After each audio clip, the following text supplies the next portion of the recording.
ఎటువంటి సర్జరీ లేకుండా sciatica, spondylitis, frozen shoulder కి కేవలం 45 నిమిషాలలో నొప్పి లేని అత్యాధునిక చికిత్స ప్రాణ పెయిన్ క్లినిక్. పుష్పరాజ్ ఆదివారం ఆటతో $10 మిలియన్ మార్క్ ని క్రాస్ చేస్తుందా? ఒకవేళ అదే జరిగితే ఇండియాలో ఫస్ట్ స్పీడెస్ట్ కలెక్షన్ కింగ్ గా బన్నీ మారతాడు. అందుకు తగ్గట్లుగా ఐకానిక్ స్టార్ కు మార్కెట్ ఈక్వేషన్స్ సపోర్ట్ చేస్తున్నాయా?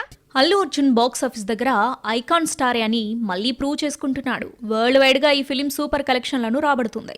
అందులోనూ ప్రత్యేకించి నార్త్ అమెరికాలో పుష్ప 2 ది రూల్ మొదటి 3 రోజుల్లోనే 8 మిలియన్ల గ్రాస్ మార్కును దాటడం నిజంగా విశేషమే.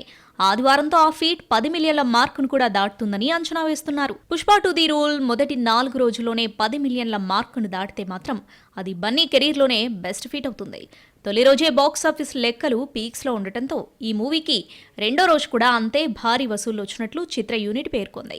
ఇక 2 రోజుల్లోనే పుష్ప 2 మూవీ ప్రపంచవ్యాప్తంగా ఏకంగా 500 కోట్ల గ్రాస్ వసూళ్లు రాబట్టినట్లుగా మేకర్స్ తాజాగా వెల్లడించారు. మార్కెట్ లెక్కల ప్రకారం 1000 కోట్లు కొల్లగొట్టడం పెద్ద కష్టమేమీ కాదు. కాకపోతే ఏపీలో కొన్ని ఏరియాల్లో సినిమా ఇప్పటికీ బుకింగ్స్ మ్యాటర్లో వెనకపడి ఉంది. నార్త్లో మూమెంట్ వచ్చింది కాబట్టి ఇక్కడ తగ్గింది, అక్కడ కవర్ అవుతుంది అన్నట్లుగా మేకర్స్ ఉన్నారు.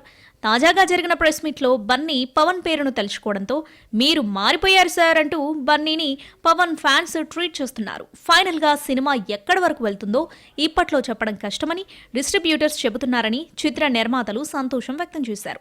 ఇక ఈ సినిమా టోటల్ రన్ లో ఎలాంటి సెన్సేషనల్ వసూలు రాబడుతుందో అని అందరూ ఆసక్తిగా చూస్తున్నారు.